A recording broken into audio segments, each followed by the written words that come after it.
Hello, welcome to the channel. If you enjoyed the video, consider leaving a like and subscribing. This happened in 2011, so the exact dialogue may have escaped my memory a bit, but the situation is something I'll never forget. Also, at this time, video chatting was very common. Think tiny chat. This is important for later. I was on an online dating site. I won't say which because I'll be dragged mercilessly in the comments, lol. I met this guy. I was 31 at the time. He was 28. We talked for about 6 weeks before I gave him my phone number and we took it offline to calling and texting for another couple of weeks. 2 months after our initial chats, we were texting and he told me that he was out having a few beers at a bar near my house. He asked what I was doing and asked if I wanted to come out, but I had a very long day at work and didn't feel like going to a bar. I'm also not a very big drinker. I invited him over to my place. I know, after he finished at the bar and he accepted. I figured I would be okay since I do keep firearms for protection and know how to defend myself if needed. I also have a webcam. I took a shower so I wouldn't smell like a water buffalo on a hot day. The air went out at work. Put on some makeup and got dressed to wait. He then called and said he was outside of my house. I clicked record on my computer's webcam program and turned off my monitor and went to let him in. It's around 10 p.m. and he comes in and we go back to my bedroom because my living room was being remodeled. We're sitting on the bed chatting for about an hour talking about everything under the sun. The conversation flowed. He was very handsome and so easy to be comfortable with. We got on the subject of firearms and I showed him mine. About 15 minutes later, he asked for some water, so I go to the kitchen to get him a bottle. When I come back, he said he got a phone call and had to leave. After he left, I looked on my nightstand where I put the firearm down after showing him and noticed that it was gone. I looked everywhere for it, thinking I had put it down somewhere else. Nope, not there. I then played back the recording from my webcam program and sure enough, it shows him grabbing it and putting it in his hoodie. I was terrified at that point. He knew where I lived, he had my firearm, and he left his phone on my bed. Right then, his phone rings and I answer it. Come to find out, he's married. His wife was calling him wondering where he was. I told her everything, including the fact that he stole my firearm and I had video evidence and was calling the police on him. Next thing I know, he's banging on my door, my firearm in his hand, asking me for his phone. The conversation went like this. I need my phone. Give me my phone. Me. Not opening the door, but yelling through the window. Take the clip out of my firearm. Empty the chamber, throw the clip into the bushes and the one in the chamber across the road and put it on the ground. Him. No. Give me my phone. Me. I'm on the phone with your wife at the moment, and I have you on video stealing from me. I then put his wife on the speaker. His wife proceeded to cuss him out. Him.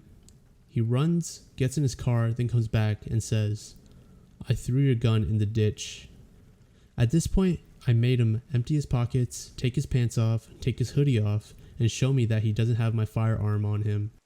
All the while, his wife is on the phone. I go outside and get in his car, in the driver's seat, and tell him to take me to where he threw my firearm. He proceeds to tell me that I don't know how hard it is for him, being a felon, not being able to own a firearm ever because of a mistake he made. The mistake? Domestic violence involving a firearm. We get up the road. He tells me the firearm is there in the ditch. Then I realize the situation I'm in. I can get out of the car and go get it, leaving him to do whatever to me, if he chose. He was 6'4", 224 pounds. Me, I'm 5'3", 135 pounds. Or I could make him go get it, taking a chance of him seriously hurting me. I took that chance, since I was on the phone with his wife and my phone with 911. He retrieves my firearm, brings it back to the car, and I drive back to my house and wait on the police. I get out of the car and he gets in the driver's seat. I'm still on the phone with the police. I walk around the back of his car to get his license plate and he just puts his car in reverse. He hits me and takes off. The police found him later that evening. He still had the clip and the one in the chamber in his pocket, so now he's enjoying time in prison. So glad I never have to meet this person again. When I was maybe 9 to 10 years old, my father and I were driving through some rural country areas when his car ran out of gas. He was aiming to get to a nearby gas station, an old middle of nowhere style mart that we would stop in to get pickled eggs and sweet tea on these country drives. It was hot and I was annoyed, ready to get home and watch TV. He popped out of the truck and got his gas canister, and we planned to walk the mile down the road to fill up. After a couple minutes of walking, I started complaining. I got sand spurs in my laces. I'm sweating. I'm bored. My father, being the kooky guy he was, threw his thumb out, deciding we would catch a ride. A couple folks passed us. I don't blame them. He was rocking a Charles Manson style look back then, and who hitchhikes in 2007? Finally, a beat up minivan pulled over. In it was a middle-aged couple and 3 kids. Think country church types, very ordinary folks. If not a little granola with a spaced out energy, the kids were younger than me. I remember rolling my eyes. Ew, snotty boys. The woman asked my dad if everything was okay. He explained the situation, and sweet as pie, she suggested, "We can go on and grab it for you, and your girl can ride along with us to get in the AC." The middle seat of the minivan had 2 open seats, and my dad thanked them and asked if we could both climb in. That's when the couple's energy changed. They'd insisted there's only space for a little girl like me. Come on, climb in. My intuition was saying no way, and my dad, though open to hitchhiking and getting us into other random trouble on the usual, seemed to have a similar wariness. He thanked them and offered that we wait in his truck in the AC while they do the run. Now the couple was talking to me, a mix of sweet and commanding. "It'll take a minute. We'll get you a soda at the gas station. Get in." My father said my baby's sticking with me, and started looking down the highway for another ride. When he peered out at the road, the man stepped out of the passenger seat and scooped me in by my armpits. The woman shoved the picture book into my hands, cooing, "Look, we'll have fun," not taking in the full situation. I remember feeling annoyed at being babied, but polite because in the South, you're supposed to respect your elders. The man was about to slide the door closed, and the next part happened fast. Dad pushed past him and yanked me out. Meanwhile, she shifted into drive as the man got back into his seat. They sped off, side door still open.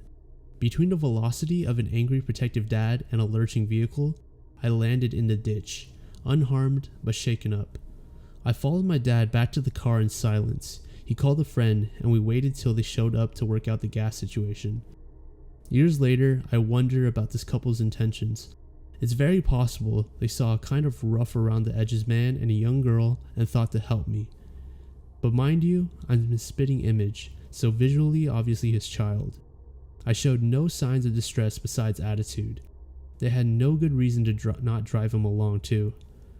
Or to just do the gas run on their own, and bring it back if they were so good-natured. I was taught stranger danger, but never expected it from a couple with kids. I still don't know what to make of it. I never saw them again. I got off of work around 11 p.m.